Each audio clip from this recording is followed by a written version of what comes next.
The Mantlescape, I'm going to be thinking of you. The last couple of years, and especially this year, mantlescapes are trending, and they're very, very popular. And if you're like me, you're over the top, it's totally full. You heard it here first. This is the year of the Mantlescape. We're seeing so many beautiful ways to dress up the mantle with greens and garlands and over-the-top swag. And today we're taking a deep dive into this dynamic decor topic, sharing current ways you can dress up your own mantle for the holidays.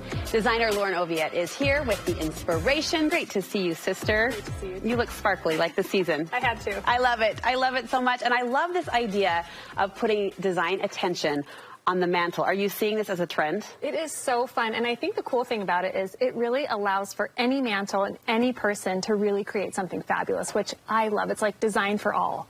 It's contained, right? It's a few feet of runway that you've got to work with, but people really are having some fun. Let's get specific. We asked you to put your excellent eye on the mantle trend as it is and draw out some detail for us at home so we can decorate accordingly. You say candlesticks and candles have a showcase this year. Yes, and there's so much access now to both real lit candles that are unscented and even these LED flickers that are so popular. You can find them on Amazon and everywhere. Beautiful. They look realistic. Beautiful. So whatever you love, you can do big pillar candles in different heights and sizes.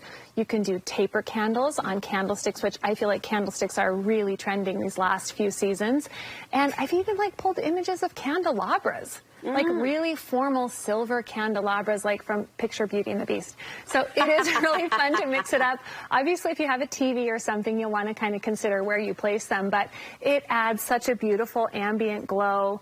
Let's say that you don't have a plug nearby, so you light your garland. This gives you a chance to have that beautiful holiday glow stretch across the room. If we can't do the more is more, pile on the candles, which I love that look, is it a decorate in odd situation, or is there a grouping recommendation? Yes, so you always start with pairs, and then from there you can add, your 2s to 3s. So it's either pairs or a rule of 3s where you want odds, and you can do tall, medium, and short. And what am I mixing in with the candles to not detract from the simplicity of and the beauty of the light, but to also fill it out? I think just your greens, your garland or your fresh greens or your picks and berries if you need to. When does this look not work? When you have a TV. So if you don't have the depth for it, or if you have something right above, you'll really want to be careful of not really filling it in too heavy. Okay, distracting. This next style is one that totally draws my eye. It seems a little intimidating. It seems artsy. Like I have to have that eye. So help us pull it off, Lauren, the asymmetrical swag. Yes, I know. It feels very intimidating. And when you see the photos, you're just like, I could never do that. It looks so fancy. But it's like so effortless and like casual in a way. So it's kind of like, and I've researched so many photos, and it feels like every time I scroll, I see more of this asymmetry. It is just like anything goes. So if you have a really narrow mantle, it works because you need the mechanics of it, but you could start on the front of your mantle. If you have a deep mantle, you start on the top of it and go around, but you can see all these different ways of it's okay if the end is exposed because it's banded. It's okay if it gets fuller at one point and tapers at another point. It's okay if it goes onto the floor. It's like, hey, you own it. And you're like, yeah, that's my mantlescape. This was on purpose. Totally pulled it off. But you can see where it does get a little wild in wonderful ways, and it does just work with the overall look. You talked about the structure. What is this, chicken wire, or what are people using to bulk up the end? Yeah, I think what you need is, first of all, you have to have the right attachment. So Command 3M hooks. Okay. They have cord keepers, which are great. They have the 3M hooks, which you can wire to with floral wire. Okay. So you have to really get your structure down. A lot of people used to use nails in the mantle and things like that, but as soon as you have your anchor point and you come up over the top, I think you have to secure the garland first. Then you start adding the picks, the berries, and more of the greens into it to fill it out where you want to. I've even done 2 garlands together before I even put it up. So you're starting with a really full base. I think you have to give yourself grace, though, because I've been here, too, where I put it up and it starts to fall in one spot. I was going to say, we don't want a rose with such a clatter to come from our own fireplace and mantle. Yes. Okay. Be patient. Does this lean to a more modern look? Is this less traditional? I wouldn't say that it's more modern, but I would say that it is less fussy, which I love because it really allows for more people to appreciate a more casual approach to Christmas, which always feels a little bit easier to attain. A little more homey as well. Next, speaking of homey, a nod to the past. You are loving the citrus explosion happening on mantles this year. Last year, I did citrus on my stair garland. I loved it. It was so fun. It was so non-traditional. So it gives you a chance to add a lot of vibrant color and freshness, and depending on what you like, you can do faux or fresh citrus that is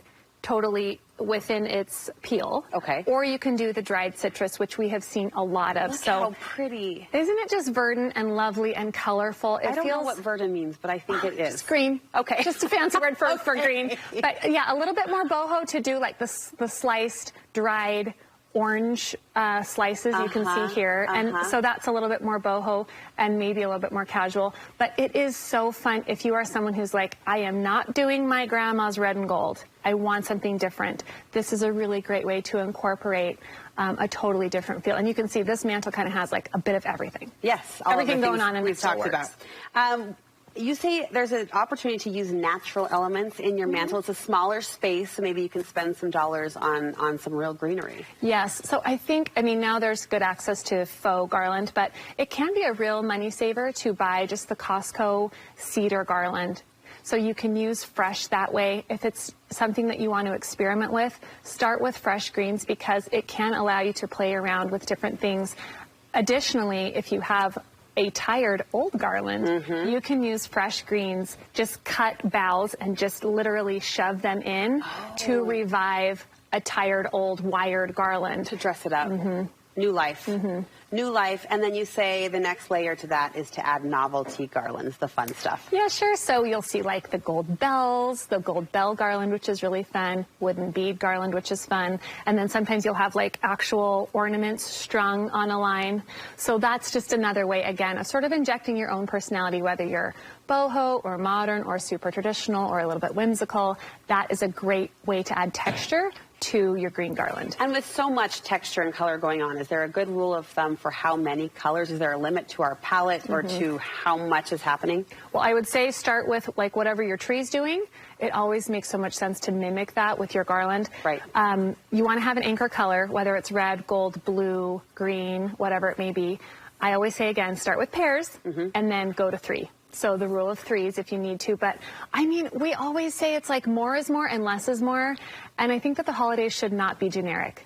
The holidays is like a perfect time to just bring out what you love. Yeah. Who cares what the trends are doing? It's like everything works at Christmas. Yes. Which is why I think it makes people so excited because it's like anyone can do this. And that's awesome permission because as I pull out my Christmas bins, I find myself thinking, what was I thinking when I bought that? But it almost becomes this living memory. Your house is kind of this curated collection of Christmases from years past, and somehow it does all work. Absolutely. When it comes together. Lauren, thank you so much. Where can we get more advice from you? Well, I'll be sharing holiday stuff on Instagram for the next few weeks, and then I have a website at laurenoviatt.com. All right, we'll meet you there. Happy holidays. Thank you, sister.